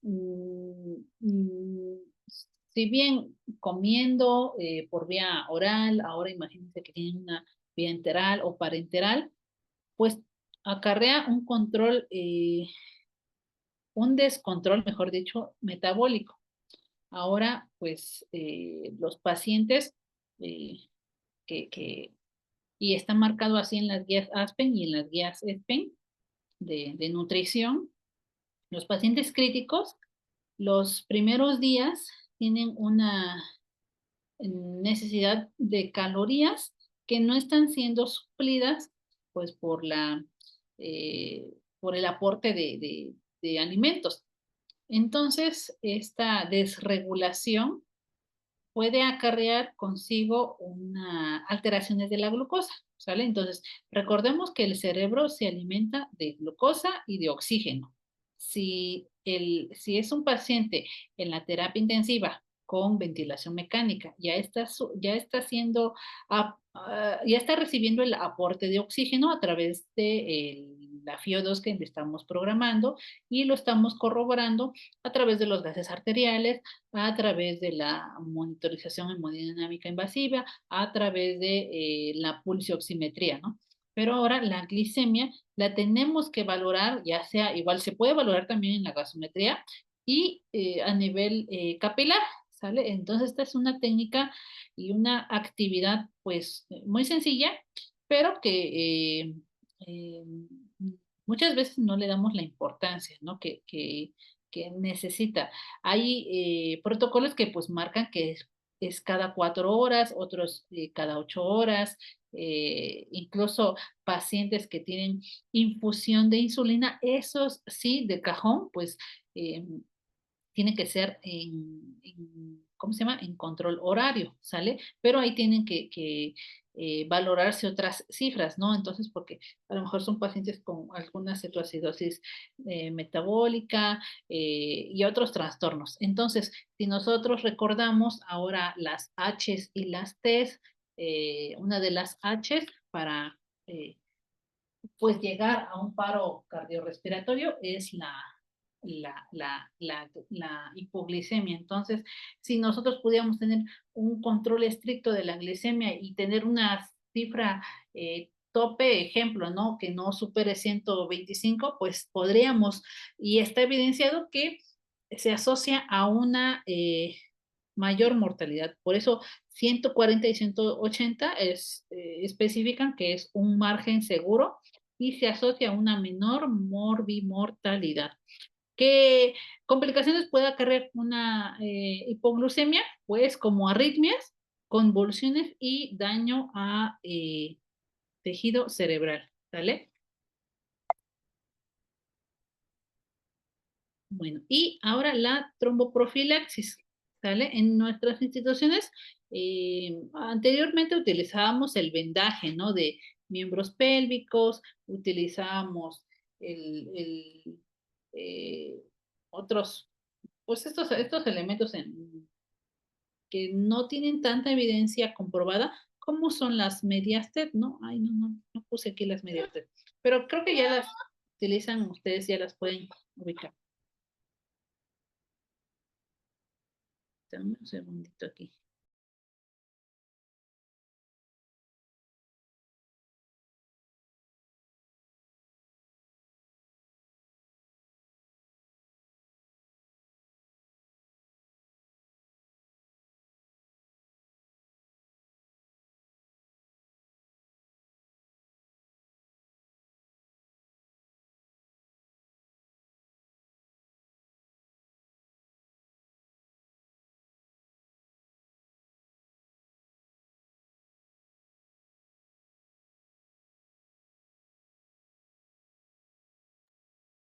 Bueno, entonces perdón, ya regresamos. Estas son las otras medidas. Tenemos tromboprofilaxis mecánica y la farmacológica, ¿no? Entonces, ya sea que utilicen una u otra, se pueden combinar, ¿no? La mecánica con la...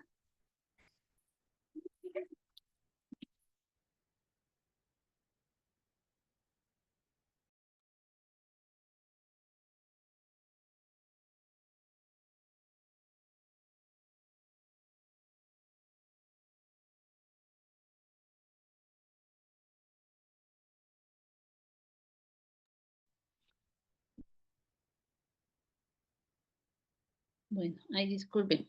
Bueno, ya estamos aquí. Entonces, estas son las medidas que se utilizan.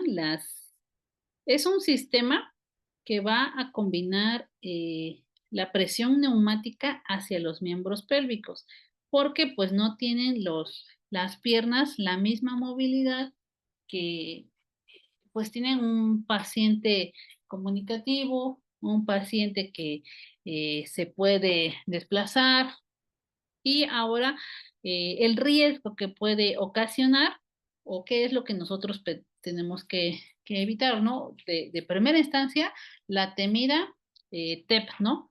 Tromboembolia pulmonar.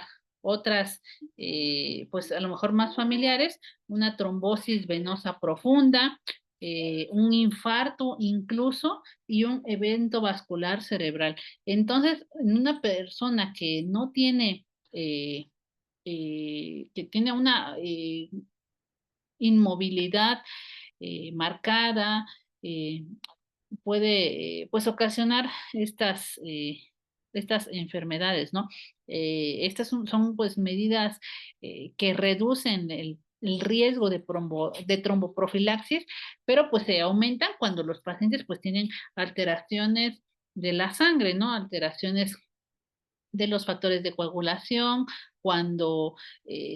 y son aumentados cuando el paciente pues tiene esta inmovilidad prolongada. Entonces, las medias compresivas, la movilización, la tromboprofilaxis y la anticoagulación son importantes de manera continua que nosotros valoremos.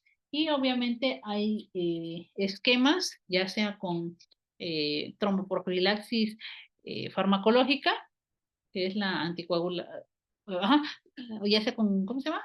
Heparina no fraccionada o heparina de bajo peso molecular, ¿no? El Clexane que ya conocemos en las instituciones, depende del peso del paciente, depende de las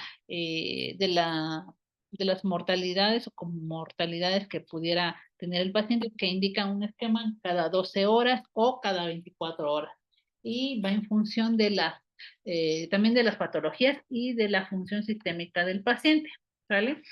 Entonces, si no tenemos ninguna de estas, o sea, que si no tenemos medias TEP o no tenemos pues estos dispositivos neumáticos, pues lo menos peor es ponerle unas medias, perdón, un vendaje compresivo de miembros pélvicos, ¿no? Entonces es lo menos que, o más que podríamos hacer por ellos, ¿no? Mientras le indican un medicamento de alto riesgo como es la heparina, ¿sale? Entonces, hay ocasiones que pues no tenemos esos elementos, pero mínimamente lo tendrían que utilizar. Ahora, pues, si está en la posibilidad de que el paciente consiga a través de sus familiares ese recurso, pues podríamos solicitárselo.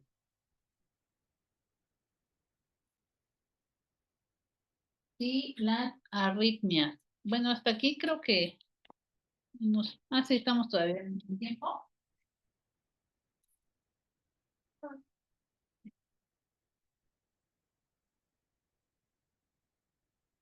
Tenemos las arritmias. Ay, perdón. Perdónenme las interrupciones. Bueno, entonces, ¿cuál es el propósito de tener al paciente con la monitorización cardíaca? Es que nosotros lo tengamos prácticamente las 24 horas del día con los elementos del monitor de signos vitales, ya sea si es invasivo o no invasivo o mínimamente invasivo, pero es vigilarlo, ¿sale? Que si nosotros podemos escuchar alguna alarma del monitor, que lo podamos atender. No es únicamente silenciar la alarma, sino que nosotros atendamos la alarma, ¿vale? Entonces es importante la detección y de allí parte a la notificación, activar el equipo de respuesta rápida, mover el carro de paro, que ya vimos pues ese tema que debe estar ubicado en un lugar accesible hacia hacia la unidad del paciente y actuar, ¿no? De acuerdo al protocolo de RCP, a las guías actuales, a la evidencia disponible que nosotros pues tenemos, ¿vale? Pues las que están pues más documentadas son las guías de la AJA, ¿no? Pues, hay otras guías, sin embargo, pues estas son muy populares porque han tenido pues el recurso y la posibilidad de socializarlas y pues haciendo una pues crítica constructiva, pues a pesar de que pues nos piden como una inscripción, una actualización cada cierto tiempo, nos obligan a que lo hagamos, ¿no? A que nos mantengamos actualizados. Y bueno, el propósito final es lograr una perfusión óptima a todos los órganos, ¿vale? Entonces, este es un repaso de los cuidados generales. Nos faltan algunas otras letras por ver. No sé si tengan alguna duda, algún comentario que realizar, ya para ir cerrando un poquito la clase. Y vamos a regresar a nuestro Mentimeter. Aquí ya regresamos a los cuidados generales de enfermería, para que por favor vayan escribiendo de lo que hemos rescatado de la sesión de los cuidados críticos. Váyanme aquí expresando en la... Voy a reiniciar el Mentimeter para que lo puedan, para que lo puedan reiniciar o compartir. Ajá, utilizar de nueva cuenta. Ahí ya lo pueden ver. Creo que me dejé de compartir, ¿no? ¿Ya lo pueden ver de nueva cuenta? Si me quieren, Sí, maestra. sí pueden escribir de nueva cuenta también. En el Mentimeter. Es que creo que en el chat no aparece. A ver.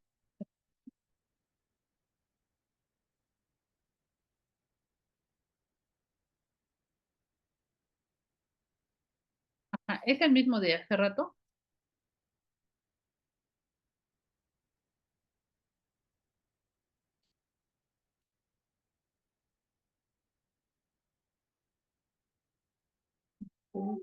Ahí van a ver.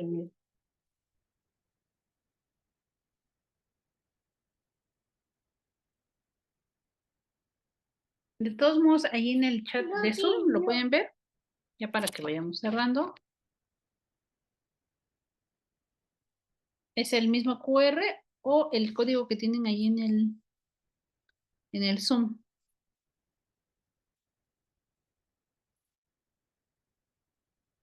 ¿Comentarios, dudas? ¿Qué pueden rescatar? ¿Qué me quieren comentar? Nos faltan las otras letras de la mnemotecnia, pero pues esto, si nosotros queremos ver los cuidados generales de enfermería, son vastos, ¿no? No podríamos decir que un paciente de la UCI, bueno, también de piso, ¿no? Si es un paciente grave que no tiene criterios de ingreso a la UCI, podamos dejar de lado estas intervenciones.